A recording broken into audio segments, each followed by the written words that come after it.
Hi, I'm going to show you how to install WampServer on Windows 10. Double-click WampServer Setup file. Click Yes button. And click Next button. And click Accept the Agreement Radio button. Click Next button. Click Next button.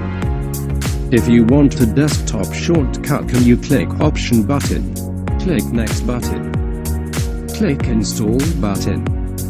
Wait for a few seconds.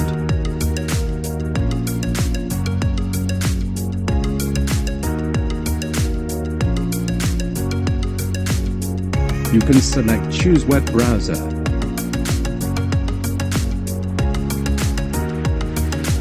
Click Next button. So you can see complete your install process and click Finish button. And so you can see WampServer icon on your end of the taskbar.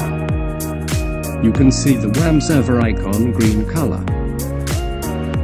You can click on icon and select localhost. You can see the WampServer dashboard like that.